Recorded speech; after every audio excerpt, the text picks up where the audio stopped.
It's like with a new politician, he has 100 days to prove himself. So let's say you elect a president. The president has promised you golden mountains during the election campaign, and he has 100 days to prove himself.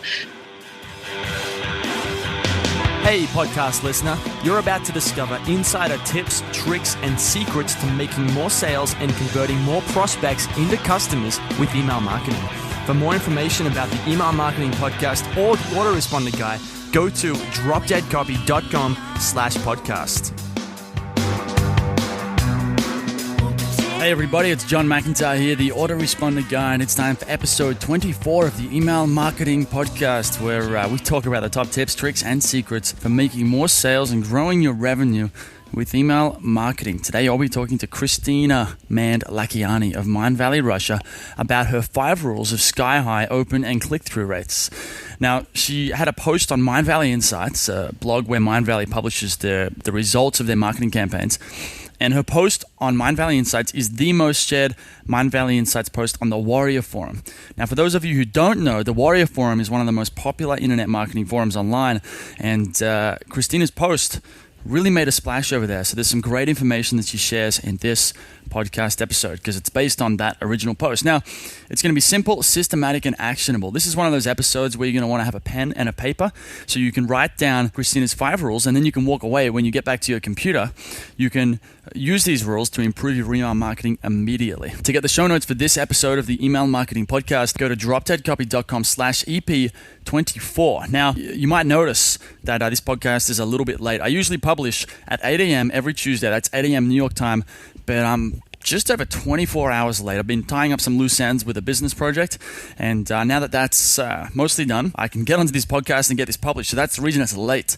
Now, the Email Marketing Podcast has another 5-star iTunes review. This time it's from askkamari.com. The headline says, "Awesome information, 5 stars." And the review says, "This show has been very helpful and inspiring for me. I've been struggling getting my client emails going, and this has provided a spark. Thanks, and keep up the great work."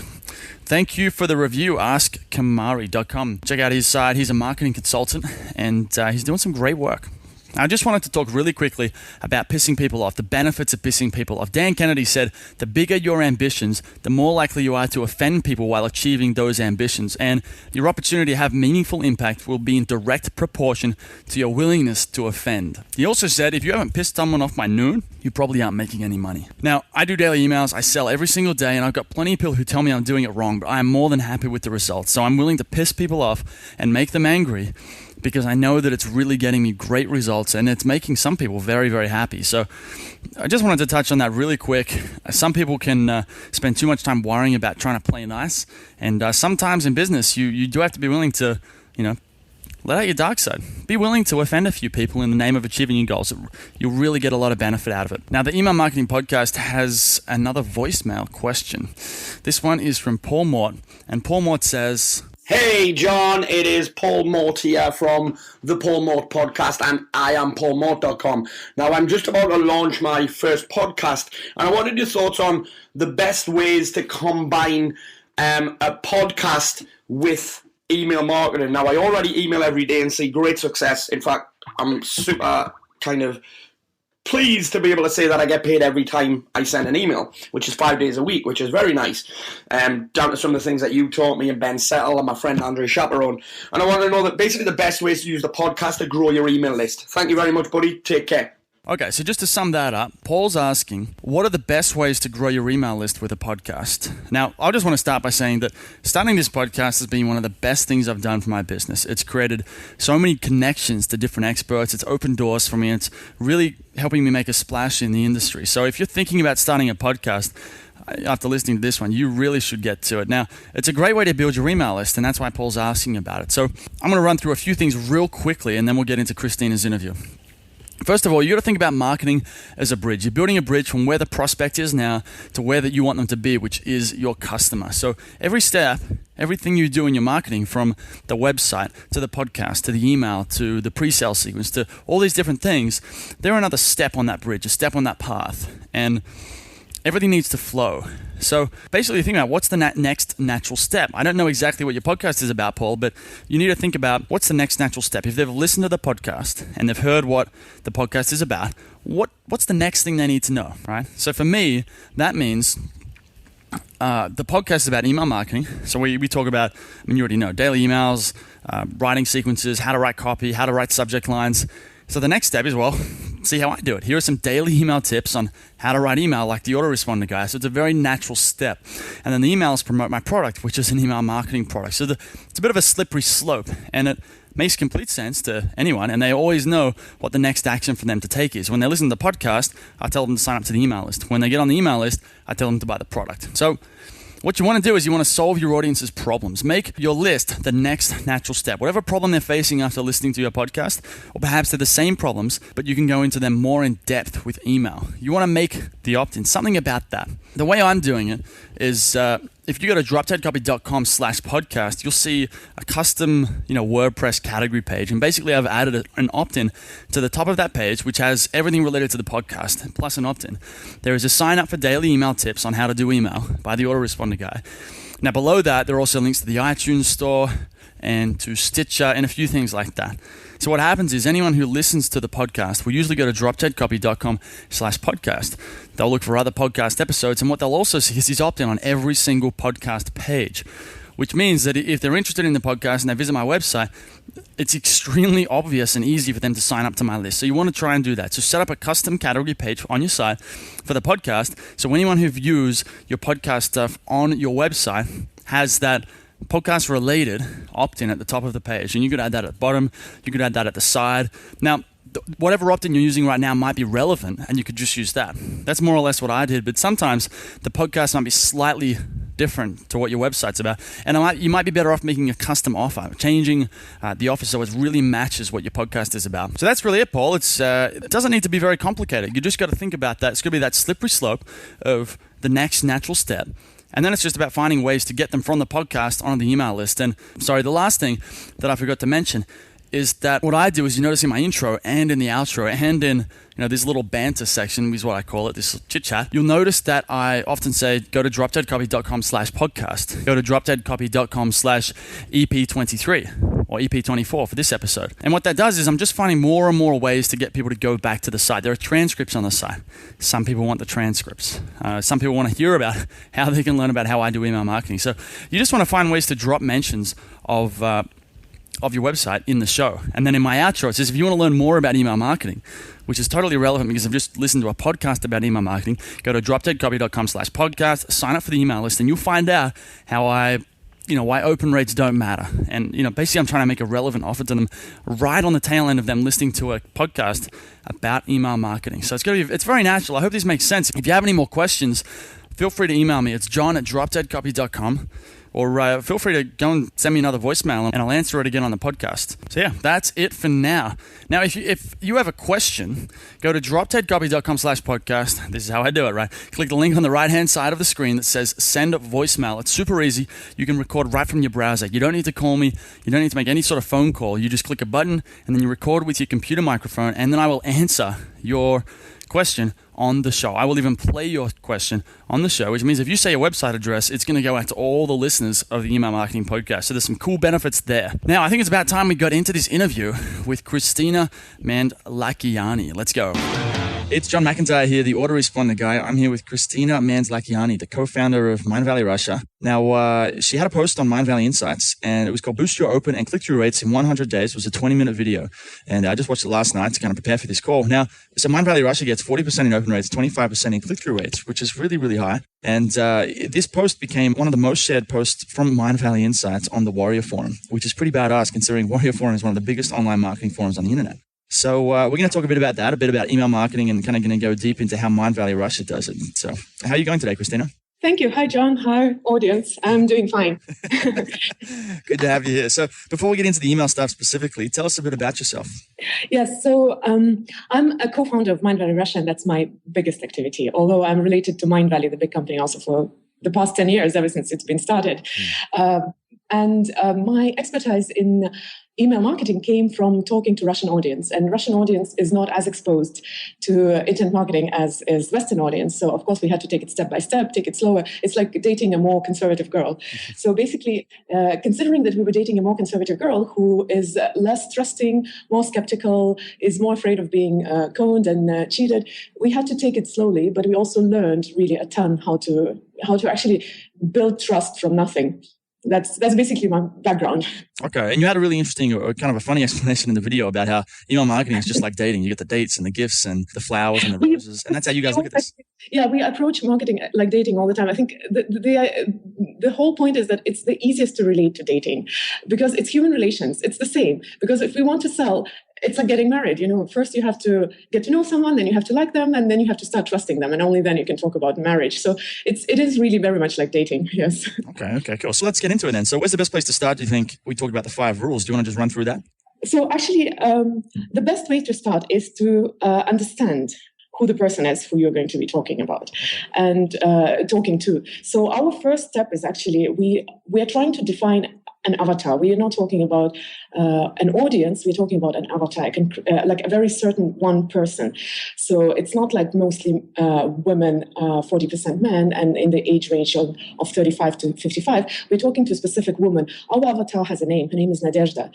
She is a woman. She's approaching 60. We like to choose 56. So we know a lot about her. So that's actually where we start from. We define who we are talking to, and we talk to just this one person.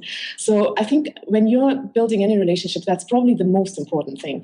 But then from there, the next thing that we have a whole set of rules how we approach internet marketing, how we approach emailing our customer.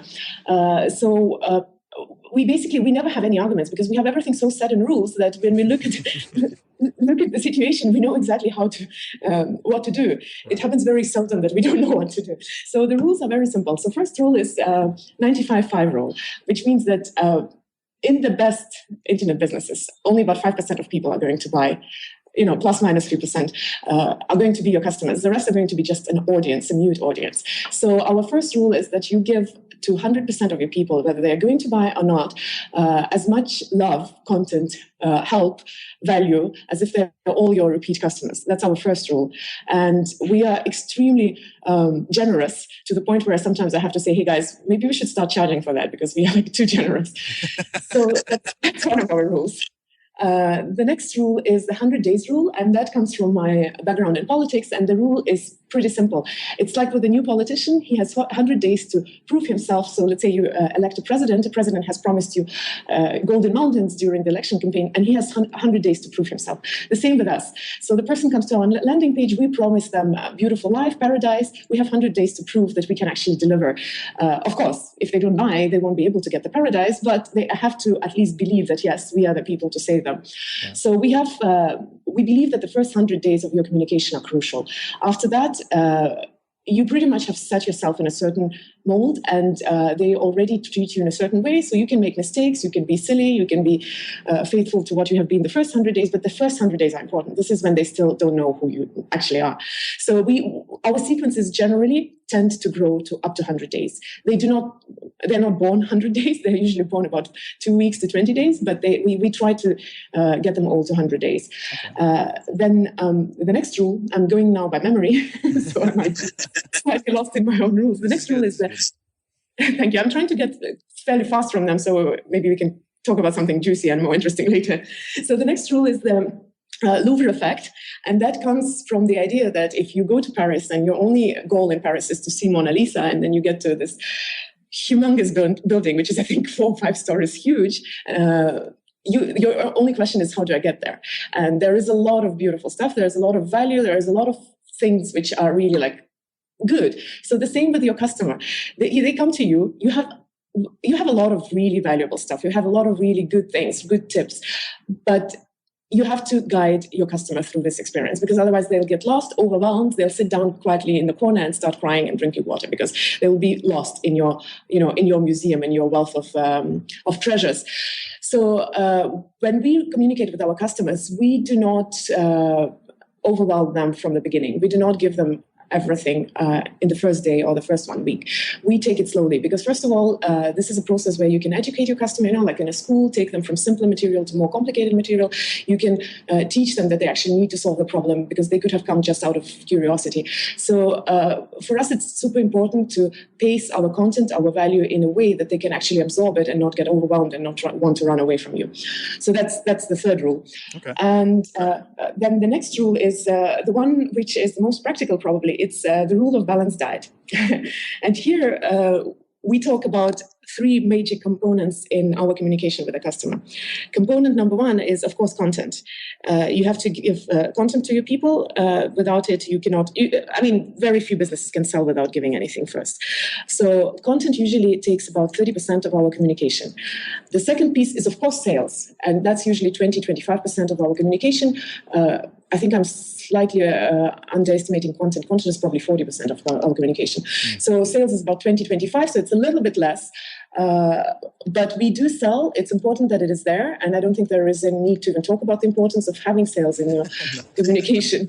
Otherwise, why do you do business? But the third component, which a lot of people do not even think about, is engagement. And we, especially in the first 100 days of our communication with a customer, engagement is one of the most important things that we do. And the idea is, you give content to people, whether it's video, audio, articles, it doesn't matter. We give it in all shapes and forms. But people learn to consume it passively. So they read it, they watch it, they listen to it, but they don't do anything. So communication or engagement is important to train your people to actually do something as well. And engagement can be anything. You can ask them to do something simple, even just reply an email. For example, we have a little simple trick. On day 2, we send them a small email that says, hey, can you reply very quickly? I just want to make sure that you're getting my materials. Something as simple as that. It's just 2-line email. And of course, if the people reply to you, first of all, they get your email address in the good list in their inbox because they replied to you. The second thing, they've done action on day 2 after they subscribe to you. They actually reacted to what you did. Of course, not everybody replies, but still, it's a good training. So the first 1 month, we have quite a lot of engagement, usually about up to 30%. We'd ask them to join our Facebook group, and since we were in Russian market, we actually had to teach them how to join Facebook and things like that. We'd ask them for feedback, for comments, maybe testimonials, a survey to understand them better and also to make them do something. So the idea here is to train your customer to actually do what you ask them to do and engage them. Because then when they receive a sales email, they're already trained. If you tell them go there and press this, that's what they'll do. Take action. Yes. So these 3 components are the most important, and we have a pinch of spices to our balanced diet, which is inspiration. We want our customers to feel good while they're communicating with us. So somewhere in the very beginning, we tell them that we believe in them, that they can do it, or some other way, try to make them feel good. So this is the balanced diet. And the final important rule in our sequences in building our communication with customers is metrics. And this rule is also probably one of the most important. So what we do is that whenever we build a sequence, whether it's 20 days or 100 days, we let a whole batch of people to go through it, usually about like a few months, and then we take metrics from the sequence. We see how the emails are being opened, clicked. Usually an email in a sequence leads to a blog post. So we see also activity on the blog, how many comments are being left, how many likes, shares, and stuff like that. So we look at all of that. We don't do that on a regular basis. We do it usually about once a year if it's an older sequence, or maybe every few months in the very beginning when we're just building sequences. And based on the statistics, we look at the anomalies, whether there is a spike or a dip, and that actually really tells us what to change about the sequence. Because you can guess whatever you like, but it's the people ultimately who show you the way where to go. So if we see, the statistics that you were giving are actually a little bit average.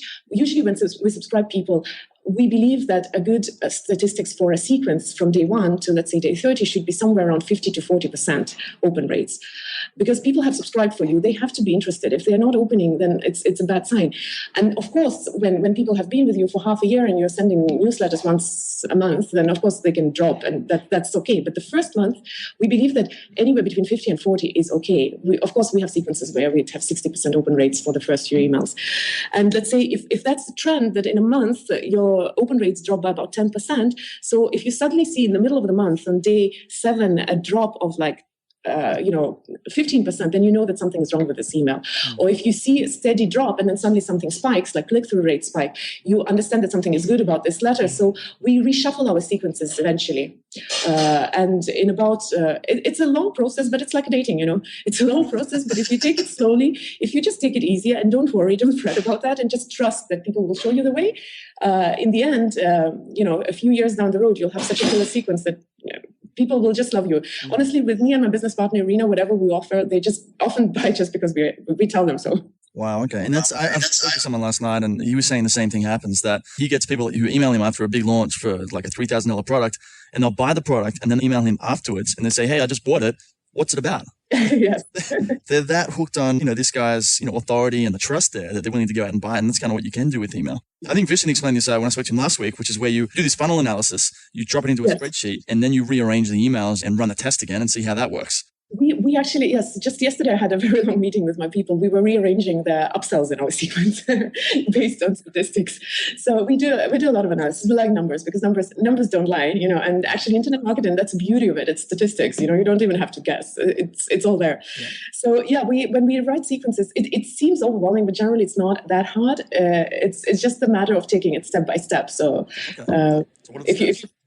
so the steps are simple. So the first step is that you look at your content. You remember this rule of the Louvre effect. So you look at your content and you line it up from simpler to more complex. And I would say from more impressive to maybe less impressive, because you do want to impress them, but it has to be like a simple impression, like a simple question that will make them think. So you line up this content with maybe every 2-3 days. So usually the content is on the blog. It's usually video, audio, articles. It doesn't really matter. We have a lot of articles. We have some videos.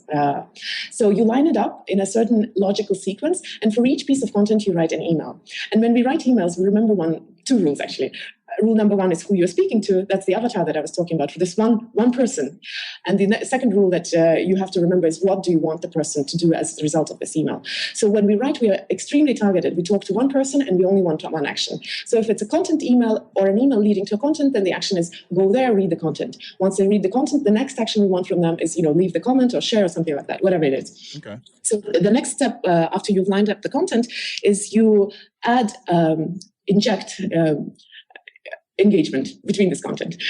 These emails are a little bit more complicated, but once you get the idea of it, it will be easy to come up with new ways of engagement. Very simple one is if you send something interesting, some piece of content which is interesting the day before, you could even just ask a question which will not be obvious. You will have to go back and read that content and just remind them about that. So you kind of engage people either into certain action or into certain emotions or into curiosity. The idea is that they are not passive. They actually read and they feel something. So you interject this engagement. Of course, it's better if you ask them to go and do something, because that's more engagement. Yeah. So after you do that, you add the sales emails. And we, for the first 1 month, we have the rule of sending sales emails once a week. And they're very standalone, simple sales emails like, hey, have you noticed we have a guarantee? Or we are paying for the shipping. Like a very simple, the first one actually that we send is question and answer, which is a very straightforward sales email. We just say, hey, a lot of people are asking these questions, so I thought you might have the same question. So we answer the question, we have the sales link in the end. So we send them about once a week, the first 1 month.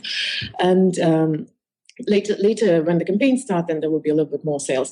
But we also have sales in the rest of our sequence, but it's like the sales emails goal is to sell, but we have sales present everywhere else. Although our goal is to engage people and make them read, but the sales are there because, like with dating, we don't know when our conservative girl is ready for a kiss. So we are always ready for a kiss. Right. So that's why we always have sales. So in our content articles in the first 1 month, we always have little banner ads because they sell. If you suddenly feel very inspired, you can buy right now.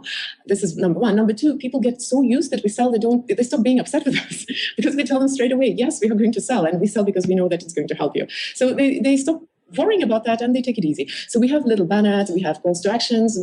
Every email has in the signature a link to the sales page. So we interject sales into the whole sequence. And actually, when I was talking... Yeah. I was going to say, so you got the content emails, their main action in those emails goes to the blog post or the piece of content, wherever it is. And then in the content on the site, that's where you embed call to actions, which go to the sales letter or the product. Yes, we have little banners which actually picture our product so people get used to the idea that there is a product and we are selling it. We have calls to action usually at the end of the article which are related to the content of the article with some pictures which can say like, hey, if you like this article, maybe you want to know more about the specifics of meditation, then you can learn meditation in more detail here. And in every email, in every signature, when it says Kristina, bye-bye Kristina, then in the end it will be a link to a sales page.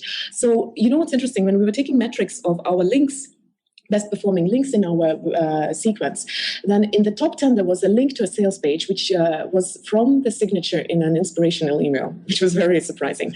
So it was an inspirational email, I think on day 3 or 4, where we just said, I believe in you. I know it seems difficult, but it's not as difficult when you start doing it. And just there, we no call to action, just bye-bye Kristina and a link to a sales page. That was one of the 10 best performing links in the whole sequence. Wow. So yeah, that's great. That really shows that, because what people have is they have, when they sign up to the list, they have a barrier or a limiting belief usually about, what's standing between them and taking action and buying the product. And sometimes, like in this case, sometimes they just don't believe in themselves enough. They just need a kick in the ass and a bit of confidence, and then they're going to go ahead and do it. Yeah. So it's like I said, it's dating a conservative girl. Be always ready. You never know. Okay, cool. So we've got the steps to create the email sequence, and you program everything into an autoresponder. Are you doing much segmenting, or do you pretty much have like a straight autoresponder? Ooh, yeah. If I go into that area, we'll need another. All right, maybe we'll do that another time. But it sounds like you are doing it, though. The thing is that we put everything in the spreadsheet first. So all our sequences are in the spreadsheet, and we mark every single step of it, because it's very difficult with most of autoresponders to actually have a big picture of it. And in my presentation, I usually show the spreadsheets, but they don't usually help people because they're in Russian, unfortunately. We put everything in a spreadsheet, and once it's in a spreadsheet, once the master plan is ready, then our copywriters sit down to writing articles. And I usually prefer writing emails myself if it's super important, because I think people can tell whether it's the voice of the actual author or the copywriter. So yes, we later we work based on that. And usually if we plan about 30 days of a sequence, it would take about a week to later program it into autoresponder, and of course prepare the articles for the for the sequence. So you create the content after, so you plan out the autoresponder and then you create the content? Well, depending on, because we are a publisher, we actually publish a lot of different businesses, so it depends on the business. If we take an author, usually an author has like a whole huge case of content, so we just pluck out the content from there and then we build the sequence around that content. If it's something completely new, if we come up with our own sequence, our own content, then we can be a little bit more scientific about that and actually craft the content to be the best way possible for the sequence. So yes, we do the content and then we do the sequence. Okay. Fantastic. Okay, cool. Well, we're just right on time. So thanks for coming on. I really appreciate it. Before you go, though, if people want to learn more about you or Mind Valley Insights or get more information like this, where's the best place for them to go? So yes, we have a site, Mind Valley Insights, where you can get a lot of different videos and information about internet marketing. I have been there about once, maybe. Most of the information, most of this knowledge, I'm unfortunately teaching in Russian, so you wouldn't find much in English. So I don't know. I guess unless you're lucky and you get to interview or whatever, then you'll hear it in English. But on Mind Valley Insights, we have a big team of over 100 people. All of them are really awesome in their areas. And, we all know our area the best. So there will be content on different topics, which are very useful. Fantastic. Okay, I'll link to that down in the show notes at dropdeadcopy.com. Thank you for coming on the show. Thank you. Hey everybody, thanks for listening. If you want to discover more insider tips, tricks, and secrets about driving sales with email marketing, sign up for daily email tips from the Autoresponder Guy.